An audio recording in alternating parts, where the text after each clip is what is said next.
ഇന്ന് September 8. So എന്നത്തെയും പോലെ ഇന്നത്തെയും കുറിച്ച് major scientific and historical events പരിചയപ്പെടുന്ന മറ്റൊരു വീഡിയോയിലേക്ക് സ്വാഗതം.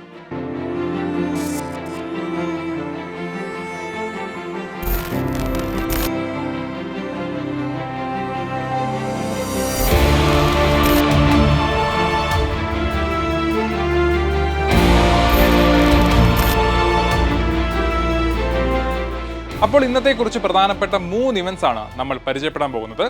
And the first one, smoking and heart disease. 1961 September 8 American medical അസോസിയേഷന്റെ ജേണലിൽ സ്മോക്കിങ്ങിനെയും ഹാർട്ട് ഡിസീസിനെയും ബന്ധിപ്പിക്കുന്ന സ്റ്റാറ്റിസ്റ്റിക്കൽ തെളിവുകൾ റിപ്പോർട്ട് ചെയ്തത്. ഡോക്ടർ ഡാനിയൽ ജെ നാഥനും ഡോക്ടർ ഡേവിഡ് എം സ്പെയിനും 3000 പുരുഷന്മാരിൽ നടത്തിയ പഠനത്തിലാണ് ഈ തെളിവുകൾ റിപ്പോർട്ട് ചെയ്തത്. ഡെയിലി 40ലധികം സിഗരറ്റ് വലിക്കുന്നവർക്കും 51 വയസ്സിന് താഴെയുള്ളവർക്കും കൊറോണറി ഹാർട്ട് ഡിസീസ് വരാനുള്ള സാധ്യത ഏതാണ്ട് ഇരട്ടിയായതായി അവർ കണ്ടെത്തി. കൂടാതെ കൊറോണറി രോഗമുള്ള 57% കടുത്ത പുകവലിക്കാരിൽ ഹൃദയാഘാതവും ഉണ്ടായിട്ടുണ്ട്. എന്നാൽ നേരിയ പുകവലിക്കാരിൽ 31% മാത്രമാണ് റിപ്പോർട്ട് ചെയ്തിരിക്കുന്നത്. എന്നാൽ അതേസമയം കൊറോണറി ആർട്ടറീസിന്റെ കാഠിന്യത്തിന് കാരണം അമിതമായ പുകവലിയാണ് എന്ന് പറയുന്ന സ്റ്റാറ്റിസ്റ്റിക്കൽ റിപ്പോർട്ട് ശരിക്കും ഒരു തെളിവായിട്ട് മാത്രം കാണാൻ സാധിക്കുമോ എന്ന ഒരു ഓപ്പൺ ക്വസ്റ്റ്യനും ഉയർന്നിട്ടുണ്ടെന്നാണ് ഡോക്ടർമാർ പറയുന്നത്. Second one, 2-way radio on bus. 1945 September 8 US-ൽ ഒരു ബസ്സിൽ ആദ്യമായി 2-way റേഡിയോ സേവനം ആരംഭിച്ചത്.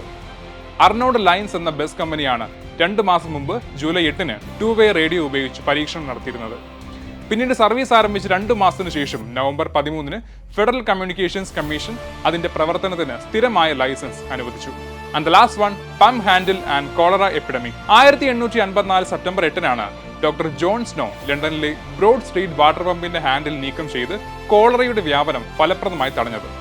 19th സെഞ്ചുറിയിൽ കോളറ ഒരു വലിയ ആഗോള വിപത്തായിരുന്നു. യൂറോപ്യൻ നഗരങ്ങളിൽ അടിക്കടി വലിയ തോതിലുള്ള പകർച്ചവ്യാധികൾ ഉണ്ടായത് പ്രാഥമികമായി ഇന്ത്യൻ ഉപഭൂഖണ്ഡത്തിൽ നിന്നാണ്. ജോൺ സ്നോ ഇംഗ്ലണ്ടിലും പ്രത്യേകിച്ച് ലണ്ടനിലും 1854 കോളറ പകർച്ചവ്യാധികളെക്കുറിച്ച് അന്വേഷണം നടത്തി. അതിൽ മലിനമായ വെള്ളമാണ് പകർച്ചവ്യാധികളുടെ പ്രധാന ഉറവിടമെന്ന് അദ്ദേഹം തെളിയിച്ചു.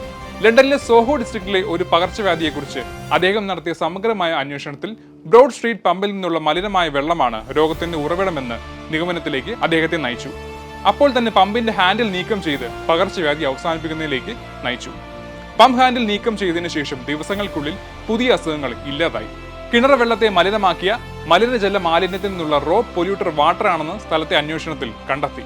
അങ്ങനെ ഇതിനകം ഒരു പ്രശസ്ത ഫിസിഷ്യനും ഒരു അനസ്തെറ്റിസ്റ്റും ആയ സ്നോ എപ്പിഡമിയോളജിയുടെ തുടക്കക്കാരനുമായി മാറി. ജോൺ സ്നോയുടെ ഓർമ്മയ്ക്കായി ഇപ്പോഴും ജോൺ സ്നോ പമ്പ് എന്ന പേരിൽ അതിന്റെ യഥാർത്ഥ സ്ഥലത്ത് തന്നെ ഇപ്പോഴും ആ പമ്പ് നിലനിൽക്കുന്നു. ഇതേപോലെ ഒട്ടനവധി പ്രത്യേകതകളുള്ള ഈ ദിവസത്തിലെ കുറച്ച് പ്രധാനപ്പെട്ട ഇവന്റ്സ് മാത്രമാണ് ഞാനിപ്പോൾ നിങ്ങളോട് പറഞ്ഞത്. സോ ഇതേപോലെ മറ്റു പല ഇവന്റ്സ് നിങ്ങൾക്ക് അറിയാമെങ്കിൽ കമന്റ് ചെയ്യുക. താങ്ക്